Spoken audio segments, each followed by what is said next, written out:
You know, guys, I have realized that in this country we have a lot of NGOs that are run by foreigners. And the only purpose for these NGOs is to defend the criminality. This is the only thing that these people do. And I don't know where these people get their money, but somehow they always have the funds to take the matters to the courts to fight the criminality.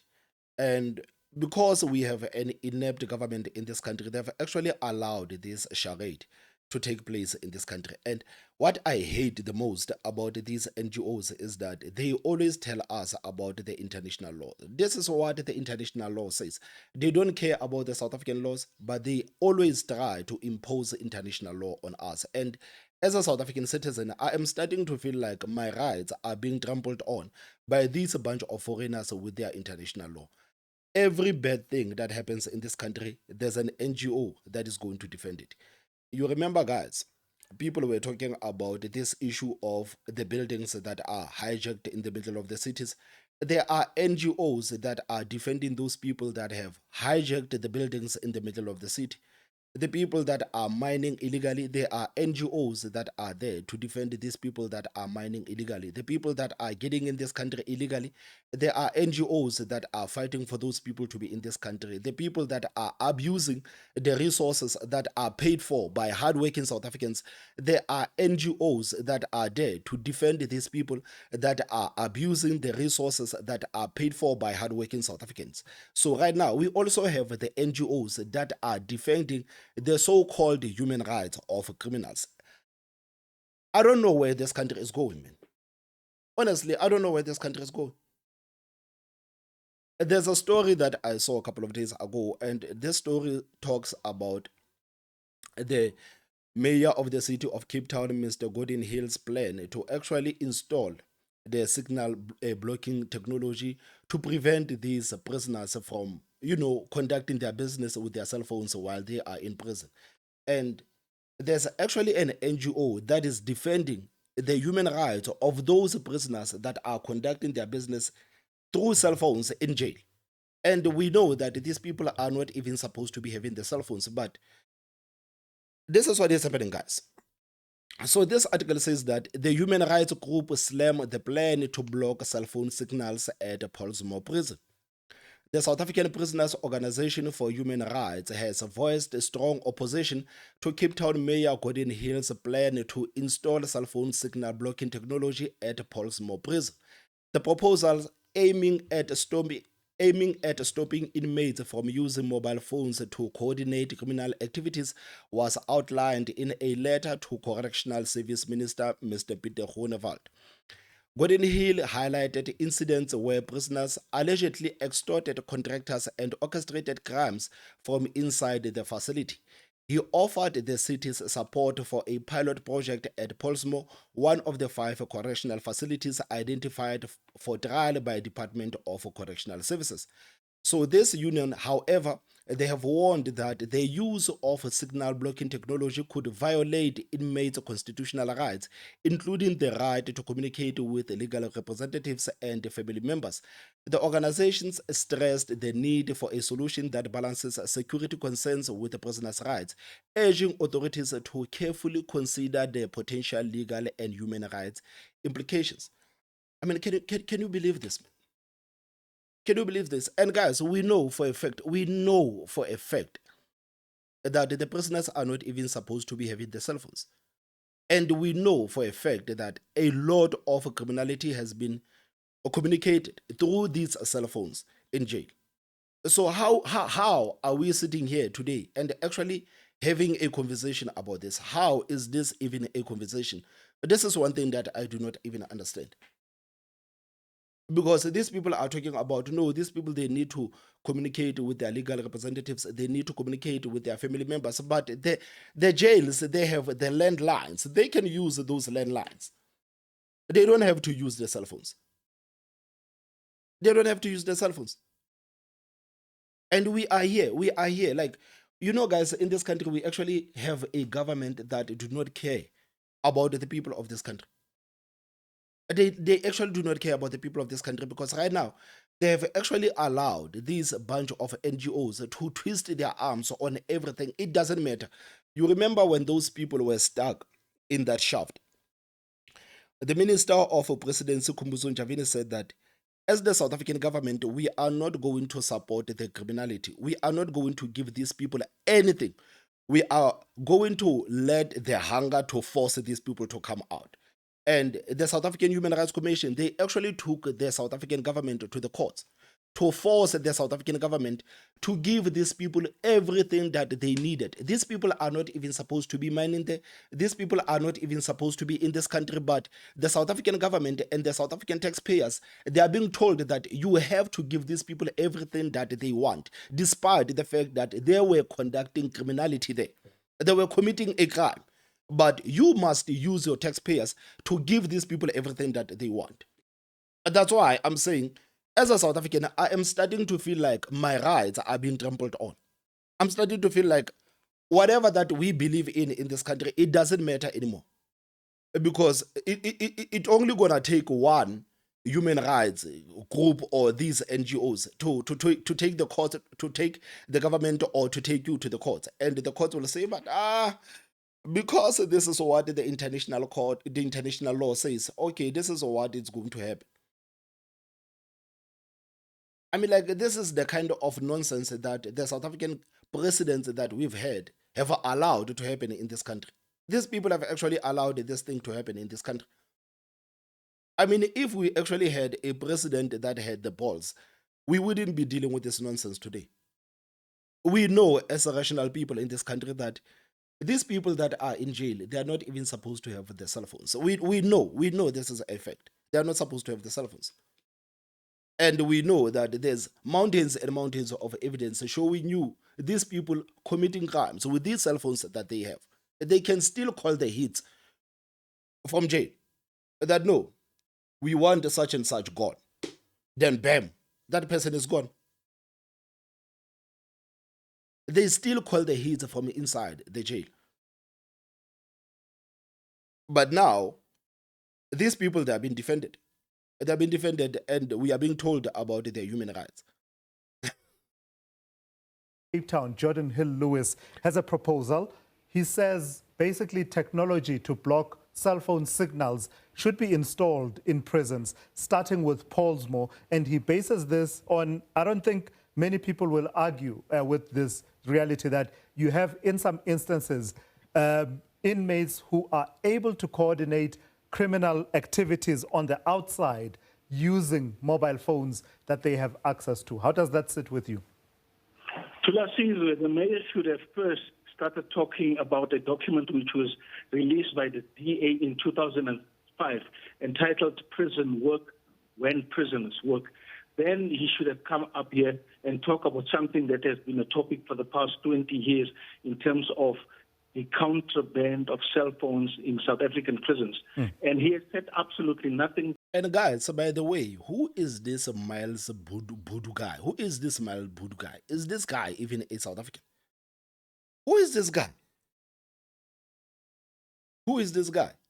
You know, every time when you listen to Mr. Peter Godenwald speak about the matters of the correctional service and what he wants to implement, I actually feel like Mr. Godenwald is going to come across these people, and these people will try everything in their power to actually stop him from implementing what he's been talking about. I think these people are actually going to make the work of Mr. Godenwald quite difficult, because they are going to take him to the court for every decision that he's going to make. Every decision that Godenwald is going to try to make, these people will try to take him to the courts to say that no, you can't do that. If Mr. Godenwald says that no, man, we cannot feed these people 3 times a day while we have children in this country that are sleeping without food, we need to feed these people once. No, these people will come out and say that no, these people need to be fed. If Mr. Godenwald says that no, this is how we need to punish these guys that are in prison that are still or committing crimes, these people will come out and say that no, you are not even supposed to be doing that. And I feel like this is one of those things that South Africans are not talking about often, that our human rights as South Africans are being replaced by these international laws and nonsense. Like literally everything that we believe in this country, whatever that we believe is wrong in this country, there are people that are going to defend it. There are people that are going to defend it. And it looks like our South African courts are actually agreeing with these people instead of defending South Africans. It looks like these people are agreeing with this. And I'm sure even if this matter could be taken to the courts are going to side with these people that are saying that no, you are violating the human rights of the people that are calling the hate from inside the prison cells. The courts are going to side with these people. I don't think that the courts are going to be rational and say that no, you know, this thing of having cell phones while in jail, guys, it is not right. We know it is not permitted. If these people go to the courts and actually make their argument, the courts are going to side with these people. And that's why I'm saying that as a South African, I am honestly feeling like my rights are being trampled on by these people, by this bunch of foreigners with their NGOs. And we cannot be silent on this, guys. We cannot be silent on this. A lot of things have happened in this country. These people have defended a lot of nonsense. They have defended a lot of nonsense. You know, the day they actually managed to force the hand of the South African government to give those illegal miners everything that they requested, I knew from that day that we are in a lot of trouble. We are in a lot of trouble. Every rational South African was saying that, guys, these people are making millions there. They can sort themselves out. But no, these people were bold enough to even write the letters that we want the beans. Not only the beans, we want cool beans. We want the soap. Not only the soap, we want Omo. And these people were like, they wanted the sausages, they wanted all luxuries. They wanted, and you as a South African taxpayer, you actually paid for that. You paid for that. How is it possible? How is it possible? Of Cape Town, Geordin Hill-Lewis, has a proposal. He says basically technology to block cell phone signals should be installed in prisons, starting with Pollsmoor. And he bases this on, I don't think many people will argue with this reality that you have, in some instances, inmates who are able to coordinate criminal activities on the outside using mobile phones that they have access to. How does that sit with you? The mayor should have first started talking about a document which was released by the DA in 2005 entitled Prison Work When Prisoners Work.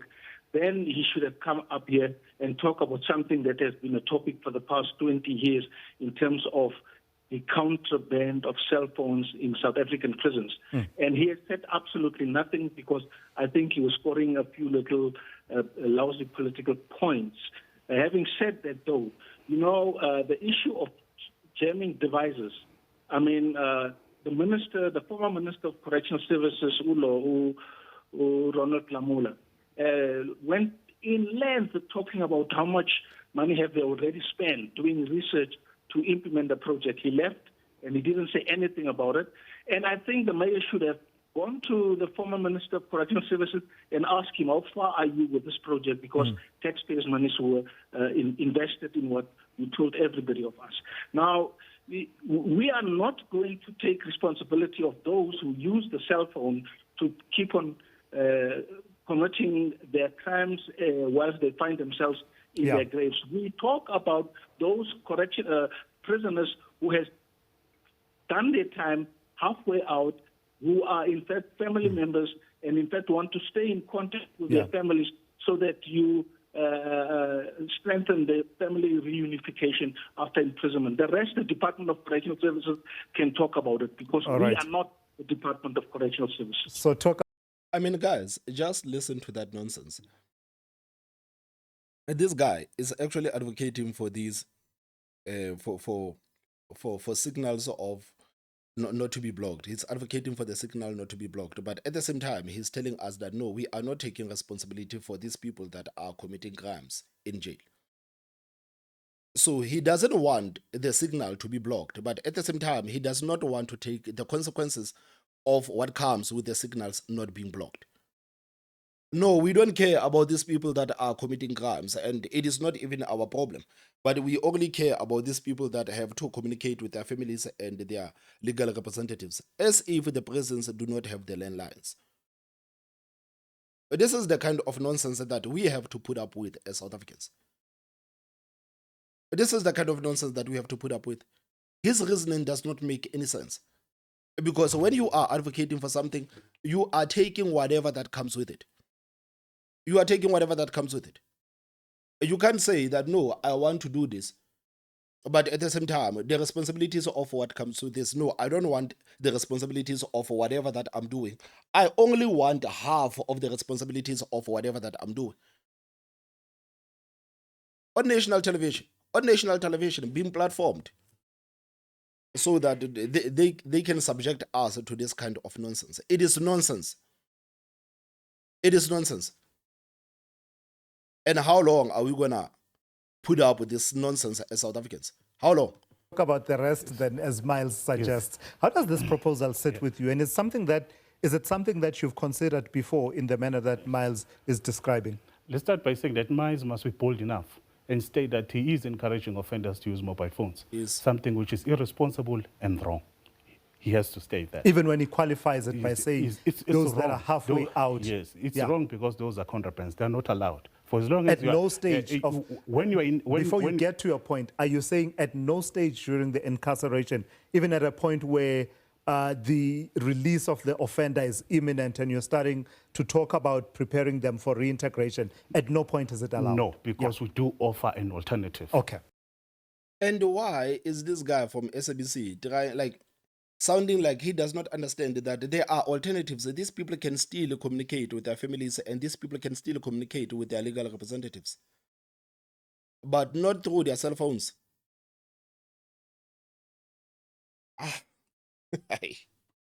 Yo, guys, we are in trouble, man. We are in trouble. We are in trouble. Everything that is wrong, there are NGOs that are willing to defend it. Who gives these people money? I don't know. And I remember yesterday I was thinking about this thing and I was like, this thing is starting to look like these politicians are the ones that are funding these NGOs, so that on the surface they can come to South Africans and try to pretend to be for the law and order, and at the same time use their own NGOs to push back on that law and order. I'm starting to think that these politicians are the ones that actually came with these NGOs so that they can perpetuate this criminality that has been happening in this country. Because if we are being honest, this criminality that has been happening in this country, a lot of comrades have been benefiting from it. So I don't think it is reaching to actually assume that maybe these NGOs are established by these politicians to push back on the law and order in this country. They have actually found the loopholes, and they are exploiting those loopholes. This is what I think. It cannot be, man. It cannot be that every single bad thing that happens in this country, somehow it gets defended. It cannot be. And not only defended, actually won in court. It cannot be, guys. It cannot be. But those are just my thoughts, guys. What are your thoughts? Please tell me what you think in the comment section. Don't forget to hit the like button, and the most important part, subscribe. My name is Thomas Mabaso. I will see you next time. Bye-bye.